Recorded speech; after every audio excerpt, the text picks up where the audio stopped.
Welcome to Crimson Legacy Historians, where the past is not just remembered, but brought back to life with depth and clarity. February 1258. A man walks through his own treasury. Guards flank him on both sides, not his guards. He's looking at gold he spent 50 years protecting. Gold that bought silks, gold that paid scholars, gold that filled vaults. While his army went without armor, the men beside him are watching his face. They're waiting to see if he understands yet. He doesn't speak. Behind him, his city is burning. Ahead of him, something worse than fire. This is Caliph al-Mustasim, ruler of Baghdad, commander of the faithful, spiritual heir to Muhammad himself. In 3 hours, he'll be dead. But not by blade, not by arrow, not by any method you'd expect, because the men who destroyed his city follow rules you've never heard of. And what they did to his family wasn't just execution, it was architecture, a blueprint printed in blood, so that every king from Damascus to Delhi would know exactly what defiance costs. They didn't need to repeat it. They only needed to do it once. For 500 years, Baghdad was the axis, not just of an empire of thought itself. This was the city where Greek philosophy met Persian astronomy, where Indian mathematics merged with Islamic law, where the world's knowledge concentrated into libraries that cataloged everything from medicine to mechanics. The House of Wisdom alone held texts that would take you 3 lifetimes to read. Al-Khwarizmi invented algebra here. Al-Razi wrote medical encyclopedias that Europe would translate 400 years later. Scholars traveled from Spain to Samarkand just to study in Baghdad's maze. The city's population exceeded 1 million. Its infrastructure channeled water through underground canals. Its markets traded goods from China to Cordoba. Its hospitals treated patients regardless of faith or wealth. This wasn't Rome fading into memory. This was a civilization at its operational peak, and ruling over all of it. The Caliph, not just a king, not just a political figure. The Caliph was the successor to Muhammad, the spiritual authority over millions of Muslims, a man whose legitimacy stretched back through 37 generations. Al-Mustasim inherited that title in 1242. He also inherited something else, a government that had been decaying for 2 centuries. The Abbasid Caliphate still spoke with religious authority, but its armies mostly mercenaries, its governors, semi-independent warlords, its treasury filled but never spent on defense, because Baghdad had survived internal weakness before. It had endured civil wars, it had outlasted rival caliphs, it had watched empires rise and collapse around it while its scholars kept writing and its markets kept trading. So when distant reports arrived about horsemen in the east, horsemen who had already erased the Khwarezmian Empire, horsemen who had depopulated cities in Persia, horsemen who didn't stop at rivers or mountains or negotiated borders, Baghdad took note and did nothing. The Mongols weren't an army, they were a mechanism, a system refined over 50 years of constant warfare across terrain that spanned frozen steppe to desert to mountain range. When Genghis Khan died in 1227, he left behind something unprecedented, not just territory, not just conquered peoples. He left behind a military doctrine that turned warfare into replicable process. And one of Genghis's grandsons, Hulagu Khan, was tasked with carrying it west. In 1253, the Mongol Kurultai assigned Hulagu a specific objective: secure submission from every state between Mongolia and the Mediterranean. Not just military defeat, submission. Because the Mongol Empire wasn't built on occupation, it was built on compliance. Cities that submitted early retained their autonomy. Their leaders stayed in power. Their people continued their lives. They just paid tribute and acknowledged Mongol supremacy. Cities that resisted stopped existing. Every target received the same sequence. Mongol messengers arrive. They present terms in writing, submit immediately, send tribute, provide hostages, usually sons of rulers, accept Mongol governance. Compliance means survival. Your walls stay standing, your markets stay open, your population lives. Refusal triggers nothing immediate. No threats, no ultimatums, just silence. Weeks pass, sometimes months. The city continues its routine. Defenders begin to think maybe the Mongols were bluffing, maybe they moved on to easier targets, and then the horizon fills with horsemen. Not in chaos, not in scattered groups in formation. Cavalry units move in coordinated patterns. Siege engines arrive on wagons. The army doesn't attack, it surrounds completely. Every gate, every road, every escape route. Then construction begins. In full view of the defenders, the Mongols assemble siege equipment, trebuchets designed to throw stones weighing 300 lb. Engineers from China and Persia work alongside Mongol soldiers.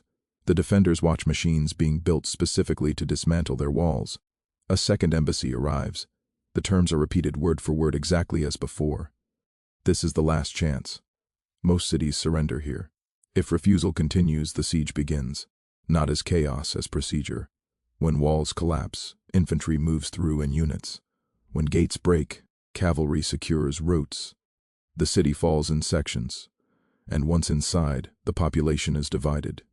Artisans identified and spared. Scholars identified and spared. Engineers identified and spared. Everyone else gathered in fields outside the city. What happened next was documented by multiple sources. And it wasn't random violence. It was systematic elimination. The serve. Ivers were resettled in Mongol territories. The city itself was often burned, not as punishment, as evidence, because the Mongols didn't conquer for territory. They conquered for compliance. And every ruined city became a textbook for the next one. By 1257, Hulagu had already applied this system across Persia. Nishapur refused. Population eliminated. MV refused. Systematically depopulated. Herat refused. Reduced to ruins. Refusal had consequences that echoed across generations. And now Hulagu turned toward the greatest city between Persia and Egypt. Baghdad. In September 1257, Hulagu sent his envoys to Baghdad, 3 riders carrying a single letter. You have heard what has befallen the cities of Persia. You know the cost of refusal. Present yourself at our camp. Submit to the authority of the great Khan. Dismantle your fortifications. Send your sons as hostages. Do this and your city will be spared. Refuse and you will learn what the others learned. The letter arrived at the caliph's court on a Thursday. By Friday, the debate had begun. Caliph al-Mustasim convened his advisors. The room divided immediately.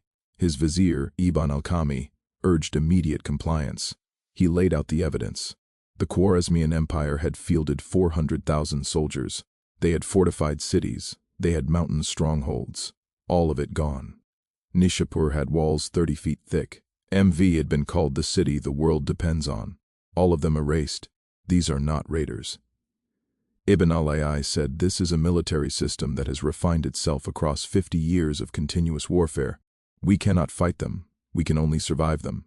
He recommended immediate submission, full tribute payment, opening Baghdad's gates before the siege began. The head of Baghdad's army disagreed.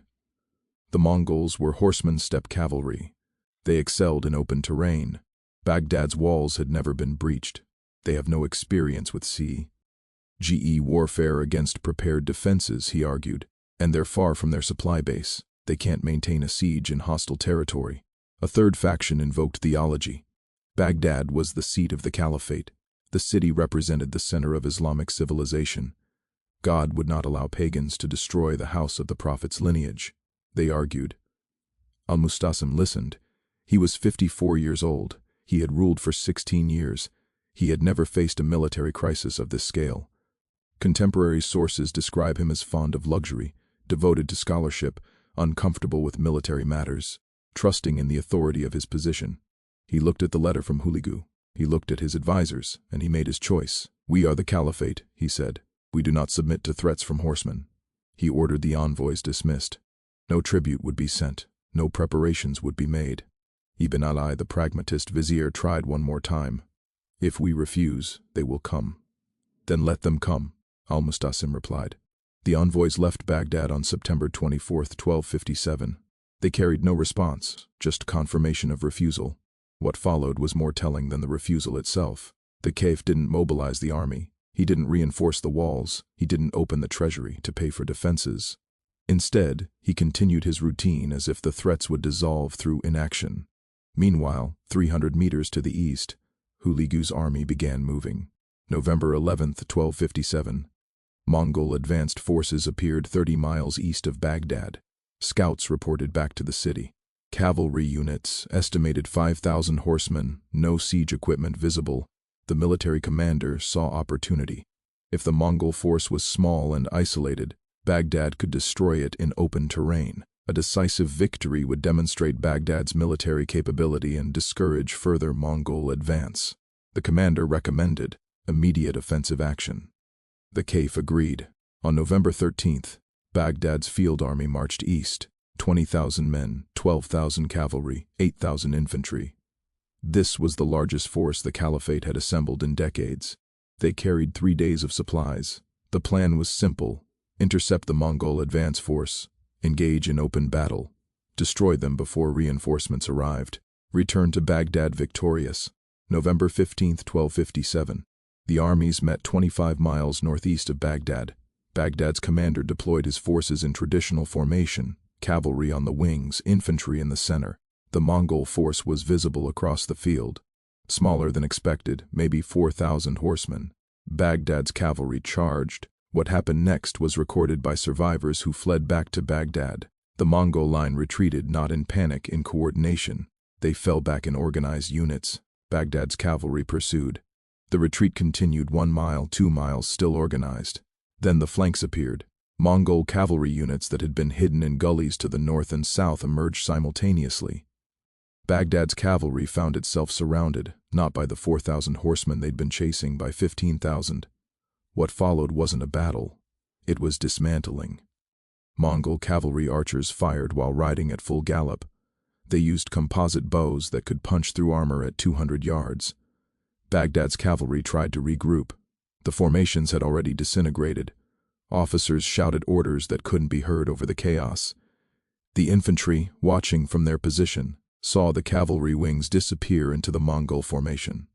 They began retreating toward Baghdad. The Mongols didn't pursue. They surrounded the remaining cavalry and methodically eliminated them.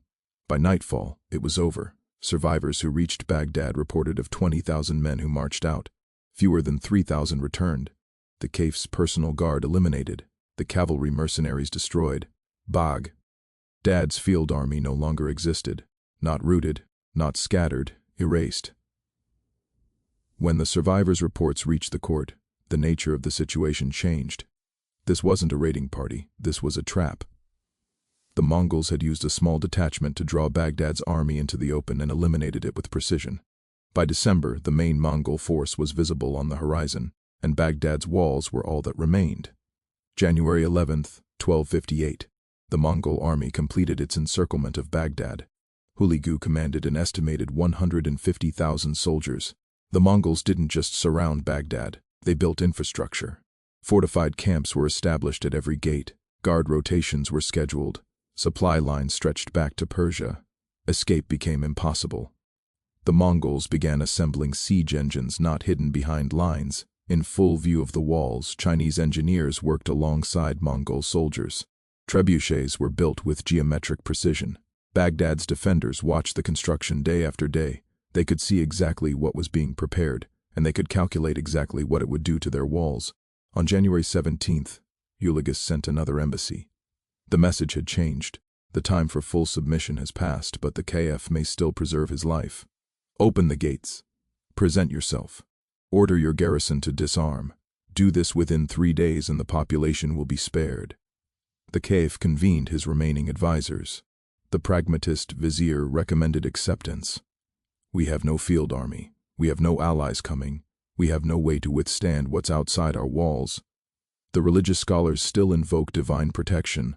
The Caliph hesitated. 3 days passed. No response was sent. January 29th. At dawn, the trebuchets began firing. Not randomly, not for intimidation, systematically. The Mongol engineers had spent 2 weeks calculating wall thickness, structural weak point. TS, optimal impact angles.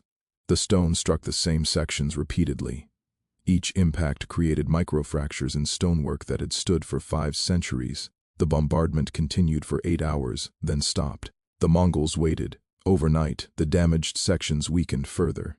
February 1st, the bombardment resumed, concentrated on the weakened sections. By afternoon, cracks were visible from inside the city. By evening, the eastern wall began crumbling. February 5th, the eastern wall collapsed.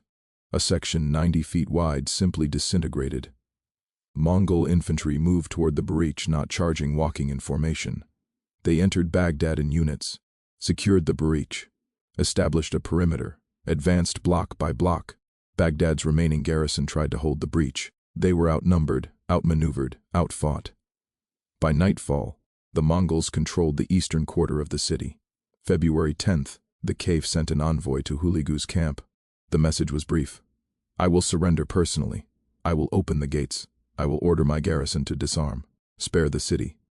Hulagu's response arrived within hours. Present yourself at my camp tomorrow alone. On February 13th, 1258, the Caliph walked out of Baghdad.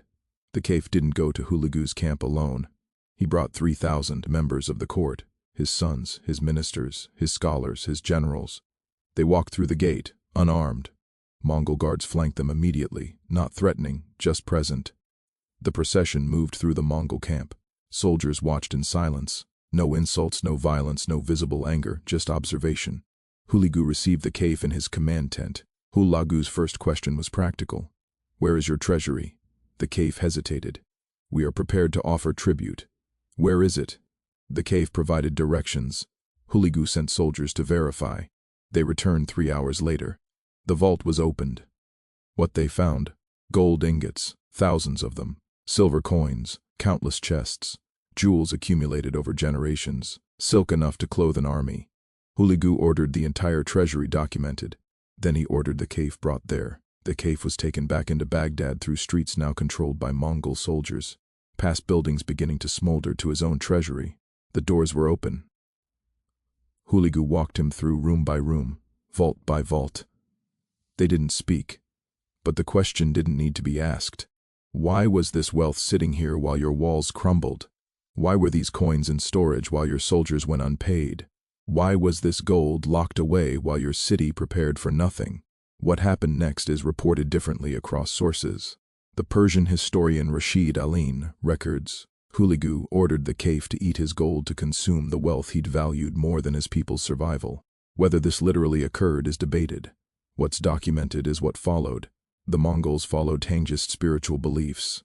One of their core taboos, royal blood, must not touch the ground. Spilling it directly brings cosmic imbalance.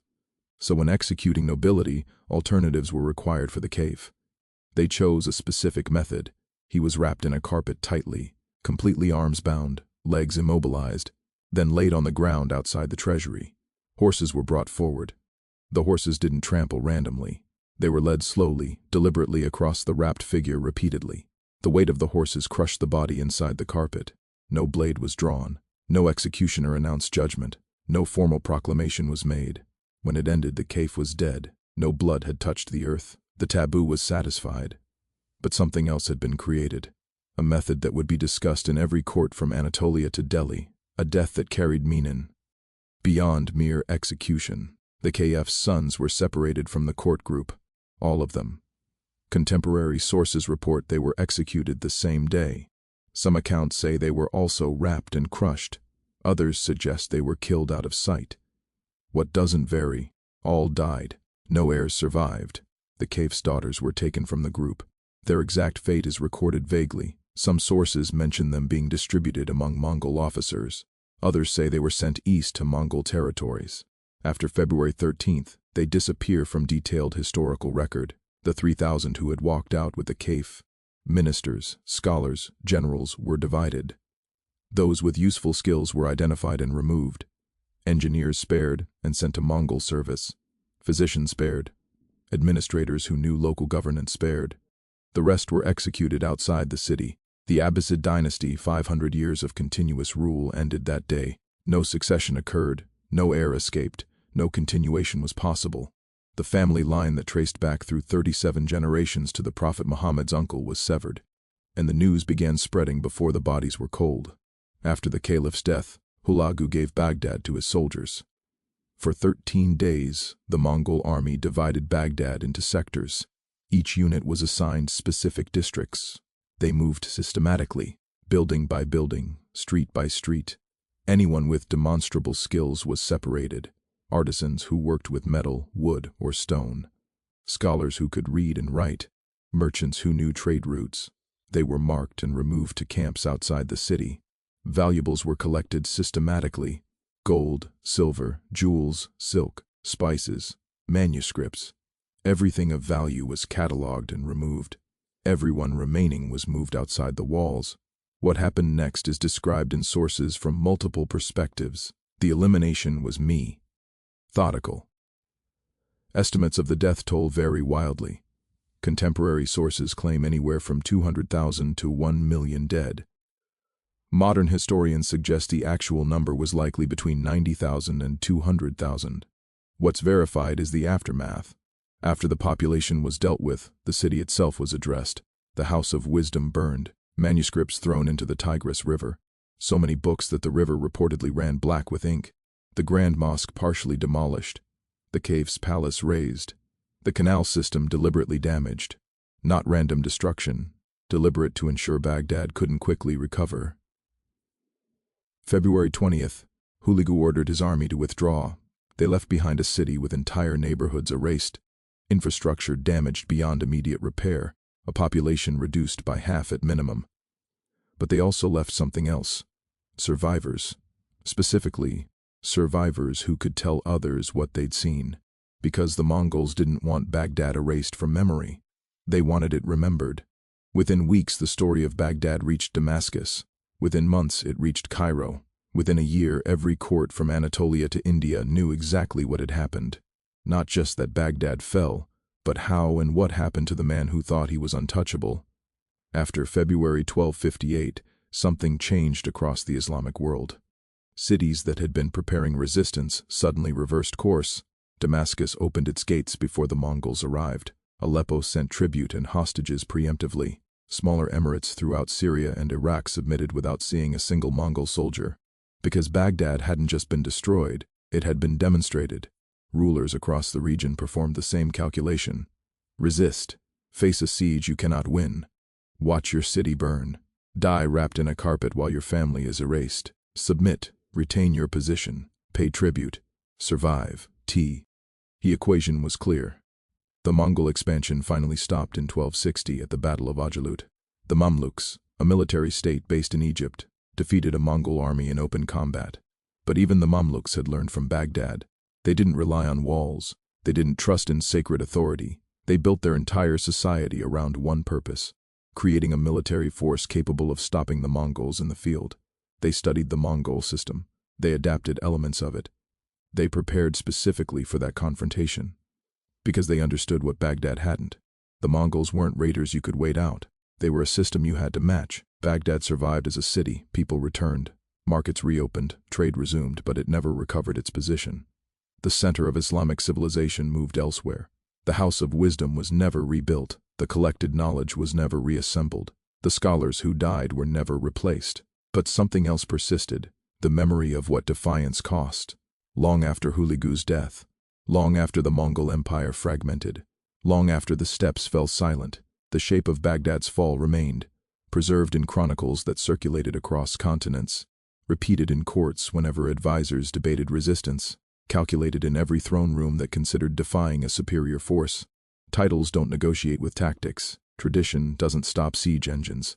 Sacred authority doesn't deflect arrows. When systems collide, the one that adapts survives. The one that doesn't becomes a case study. And some case studies echo for centuries. The Mongols didn't need to destroy Baghdad. They needed everyone else to know they could and would.